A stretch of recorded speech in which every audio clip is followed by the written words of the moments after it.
जो व्यक्ति गौ माता की सेवा पूजा करता है उस पर आने वाली सभी प्रकार की विपदाओं गौ माता हर लेती है। प्यारे दोस्तों, गौ माता में 33 कोटि देवी देवताओं का भी वास होता है, इसीलिए शायद हम गाय को गौ माता कहते हैं। प्यारे दोस्तों, इसी के साथ ही आज की इस वीडियो में आप सभी का हम स्वागत करते हैं। दोस्तों, अगर अभी तक आप हमारे चैनल में नए हैं तो हमारी चैनल जेपी फैक्ट वॉइस को सब्सक्राइब जरूर कर लेना। सब्सक्राइब करने के बाद बेल आइकन पर भी प्रेस कर देना ताकि हमारी नई वीडियो हर रोज आपके पास सबसे पहले पहुंचती रहे। इसी के साथ ही शुरू करते हैं आज की हमारे गौ माता की एक कहानी। एक पहाड़ी के नीचे रामगढ़ नाम का एक गांव था। गांव के सारे जानवर हरी घास खाने के लिए सुबह उसी पहाड़ी के ऊपर बसे जंगल में जाते थे और शाम होते होते घर वापस आ जाते थे। हर दिन की तरह लक्ष्मी नाम की एक गाय अन्य गायों के साथ उसी पहाड़ों के जंगल में घास खाने के लिए गई थी। वह हरी घास खाने में इतनी ज्यादा प्रसन्न थी कि वह कब एक शेर की गुफा के पास पहुंच गई उसे पता भी नहीं चला। शेर अपनी गुफा में सो रहा था और वह पिछले 2 दिनों से भूखा भी था।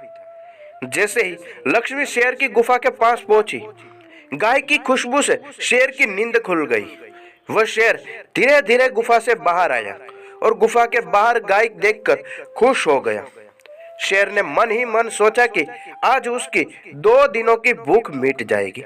वह इस तंदुरुस्त गाय का ताजा मांस खाएगा और यह सोचकर उसके एक तेज दहाड़ लगाई। लक्ष्मी शेर की दहाड़ सुनकर डर जाती है। जब वह अपने आसपास देखती है तो वहां दूर दूर तक उसको कोई भी दूसरी गाय नहीं दिखाई देती है। जब वह हिम्मत करके पीछे मुड़ी तो उसके सामने शेर खड़ा हुआ दिखाई दिया। उस शेर ने लक्ष्मी को देखकर फिर से दहाड़ लगाई और लक्ष्मी से कहा, मुझे 2 दिनों से कोई शिकार नहीं मिल रहा था।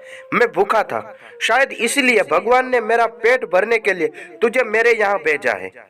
आज मैं तुझे खाकर अपनी भूख मिटा लूंगा। शेर की बात सुनकर लक्ष्मी डर जाती है। वह रोते हुए शेर से कहती है, मुझे जाने दो, मुझे मत खाओ। मेरा एक छोटा बच्चा है जो अभी सिर्फ मेरा ही दूध पीता है और उसे घास खाना अभी तक नहीं आता है। लक्ष्मी की बात सुनकर शेर हंसते हुए कहता है, तो मैं क्या करूं? अपने हाथों में आए हुए शिकार को ऐसे ही जाने दूं? मैं तो आज तुझे खाकर अपनी 2 दिनों की भूख मिटाऊंगा। शेर के ऐसा कहने पर लक्ष्मी उसके सामने रोने लगती है और विनती करते हुए कहती है, आज मुझे जाने दो। मैं आज अपने बछड़े को आखिरी बार दूध पिला दूंगी और उसे बहुत सारा प्यार करके कल सुबह होते ही तुम्हारे पास आ जाऊंगी। फिर तुम मुझे खा लेना और अपना भूखा पेट भर लेना। शेर लक्ष्मी की यह बात मान जाता है और धमकी देते हुए कहता है कि अगर तू कल नहीं आई तो मैं तेरे गांव आऊंगा, फिर तुझे और तेरे बेटे दोनों को खा जाऊंगा। लक्ष्मी शेर की यह बात सुनकर खुश हो जाती है और शेर को अपना वचन देकर गांव वापस चली जाती है। वहां से वह धीरे धीरे अपने बछड़े के पास जाती है, उसे दूध पिलाती है और बहुत सारा प्यार करती है। फिर बछड़े को शेर के साथ हुई सारी घटना बताती है और कहती है कि उसे अब अपना ख्याल खुद ही रखना होगा। वह कल सुबह होते ही अपना वचन पूरा करने के लिए शेर के पास चली जाएगी। अपनी माँ की बात सुनकर बछड़ा रोने लगता है।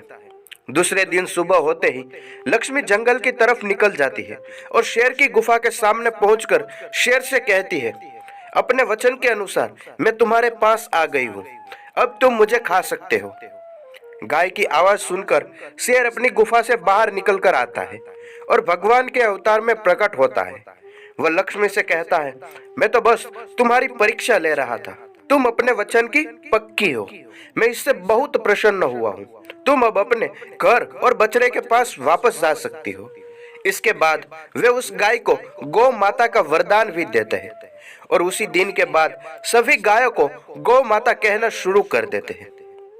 प्यारे दोस्तों, शायद इसी वजह है कि गाय को हम आज गौ माता कहते हैं, जो अपने एक वचन के लिए अपने जान की भी कुर्बानी देने के लिए तैयार होती है।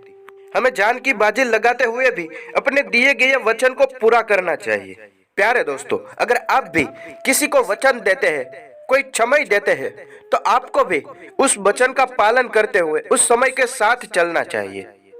शायद तभी आप अपने व्यक्तित्व को दर्शा सकते हैं।